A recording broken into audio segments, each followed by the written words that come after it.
Hello my dear scholars. So scholars, I am back with you all with the same chapter, same exercise but different question. Scholars, in this video we are going to discuss exercise 6.1, question number 3 and 4. In our previous video we have seen question number 1 and 2. Okay scholars, so question number 3 is related to checking of equivalent fraction and question number 4 is related to finding of equivalent fraction. So we'll start with it. See, checking of equivalent fraction. It means we have to check whether the given fraction are equivalent or not. So for that what you have to do scholars, see, you can check if two fractions are equivalent or not by just cross multiplying. Okay, you have to cross multiply. What you have to cross multiply? The numerator and denominator of both the fraction. Okay, we will see examples related to it, but you have to remember that you can check whether the given fractions are equivalent or not by just cross multiplying the numerator and denominator of the given fractions, and after multiplying you will get product. If the products are equal, okay, of both the fraction, that means the fractions are equivalent fraction. Okay, and if products are not equal, then what? Then fractions are not equivalent fractions. Okay scholars, so scholars, now we'll start with exercise.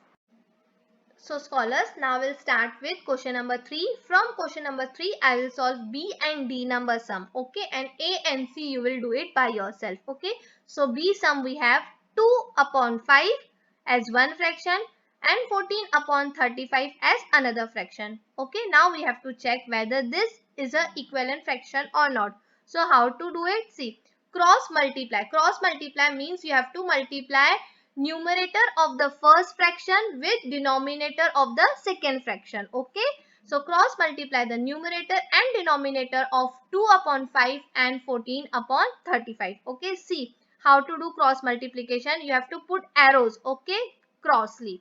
This is the way you do cross multiplication. Now we will do multiplication part, that is we will multiply numerator of first fraction with denominator of second fraction. So 2 multiplied by 35, and in second case we will multiply numerator of second fraction with denominator of first fraction, that is 14 multiplied by 5. Okay, 2 multiplied by 35 will give you 70 as answer, and when you will multiply 5 multiplied by 14, again we will get 17. Okay, here we can see that when we are doing multiplication we are getting same product, that is 70 and 70. Okay, it means that this, that is 2 upon 5 and 14 upon 35 are equivalent fraction, because when we are doing cross multiplication we are getting same products, and if we do not get same product it means that given fractions are not equivalent fraction. But in this case here we have same fraction, same product. Okay, so therefore 2 upon 5 and 14 upon 35 are equivalent fraction. Okay scholars, so scholars, now we'll start with sum number D. Here we have sum number D, 2 upon 5 as first fraction and 2 upon 3 as second fraction. We have to find whether these two fractions are equivalent or not. So what we will do, we will just cross multiply.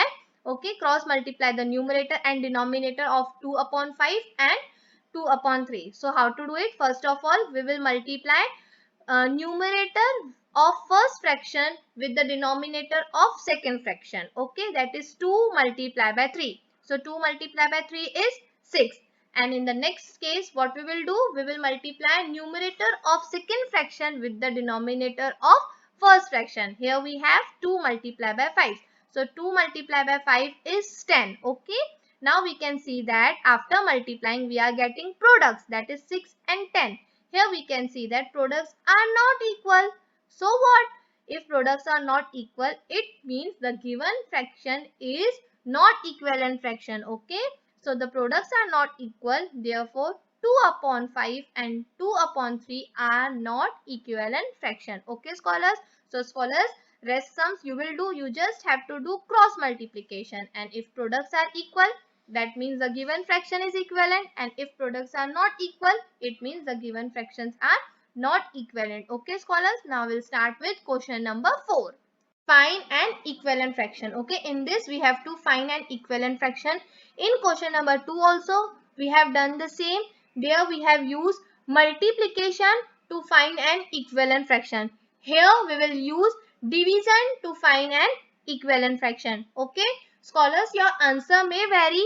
Okay, here also you can use multiplication to find its equivalent fraction, but in this I am using division to find its equivalent fraction. So see scholars, how to find equivalent fraction by using division. Okay, first sum we have, that is 14 upon 35. Okay, numerator as 14 and denominator as 35. Now we have to find its equivalent fraction by division. So see how to do it. First of all you have to think that in which table this both number comes, that is 14 and 35. ऐसा कौन सा table है जिसमें दोनों number आते हैं, same table. Okay, 14 and 35. So we know that in the table of 7 we can find this both number, that is 14 and 35. Okay, so what we will do, we will divide with 7. Okay, that is 14 divided by 7 and 35 divided by 7. Okay, when we will divide we will get some quotient.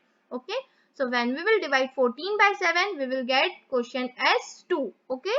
And when we will divide 35 by 7, we will get quotient as 5. Okay. That will be our denominator. So 2 upon 5 is the simplest form of 14 upon 35. Or it is an equivalent fraction of 14 upon 35. Okay scholars. Now scholars, we will see one more sum, that is sum number C. 18 upon 27. Okay. Again we have to think that in which table this both number comes, that is 18 and 27. Okay, so we know that in table of 3 we can find 18 also and we can find 27 also. Okay, so what we will do, we will divide 18 and 27 by 3. Okay, now when we will divide 18 by 3, we will get quotient as 6, which will be our numerator. Okay, now we will divide 27 by 3. So when we will divide 27 by 3, we will get quotient as 9, which will be our denominator. So here we have one equivalent fraction for 18 upon 27 as 6 upon 9. Okay. So scholars, again we can see that 6 upon 9 comes in table of 3. Okay. We can find 6 and 9 in table of 3. So we can divide again to get one more equivalent fraction. Okay. So when we will divide 6 upon 9 by 3, we will get some answer, some fraction that will be also a equivalent fraction for 18 upon 27. Okay, so when we will divide 6 by 3, we will get quotient as 2, and when we will divide 9 by 3, we will get quotient as 3, which will be our denominator. So here we have fraction as 2 upon 3. Okay, so what are the equivalent fraction for 18 upon 27? We can say 6 upon 9 is also equivalent fraction, 2 upon 3 is also equivalent fraction. Okay, scholars, your answer may vary. Okay, now scholars, one more sum we will see of this question, that is question number 4. Here we have sum number D. Okay, that is 36 upon 72. Okay, now again we have to think that in which table this 36 and 72 comes. So we know that if you know table of 12, then you should know that this 36 and 72 comes in table of 12. So you can directly divide by 12. Okay. So when 36 is divided by 12, we'll get quotient as 3, because 12 threes are 36. And when we will divide 72 by 12, we'll get quotient as 6, because 12 6 are 72. Now again scholar, we can find that 3 upon 6. Okay, 3 upon 6 we can find in table of 3. Okay, here I have not done division. Directly I have written the answer, but you have to do division. So we have to divide 3 upon 6 by 3. When we will divide 3 by 3, we will get quotient as 1, which will be our numerator. And when we will divide 6 by 3, we will get quotient as 2, which will be our denominator. So 1 upon 2 is equivalent fraction for 36 upon 72. Also 3 upon 6 is also an equivalent fraction for 36 upon 72. Or scholars, you can do this sum by another method also. See, we know that 36 and 72 are even number. They can easily be divided by 2. Okay, so when we will divide 36 and 72 by 2, we'll get some quotient. Okay, so see here I have done this sum by another method. So 36 divided by 2 will give you quotient as 18. Okay, which is our numerator, and 72 divided by 2 will give you quotient as 36, which will be our denominator. Okay, here we have got fraction as 18 upon 36. Okay, it is an equivalent fraction for 36 upon 72. Again, we can see that these numbers, that is 18 and 36, can be easily divided by 2 because they are even number. Okay, so we can divide this by 2. When we will divide, we will get quotient as 9 upon 18. Okay, again it is an equivalent fraction for 36 upon 72. Again we can see that again we can reduce 9 by 18 by 3. Okay, we can, because we know that 9 and 18 both comes in table of 3. Okay, so when we will divide 9 and 18 by 3, we will get quotient as 3 upon 6. Okay, again it is an equivalent fraction for 36 upon 72. Okay, now again we know that 3 and 6 are easily divisible by 3. So when we will divide them, we will get quotient as 1 upon 2. Okay, here 1 upon 2 is again equivalent fraction for 36 upon 72. Okay, okay scholars. So scholars, here we have done with our question number 4. Now it's time for your task. You have to complete from question number 3 A and C sum, and from question number 4 B and E sum. Okay, you have to follow the same steps and method. Okay scholars.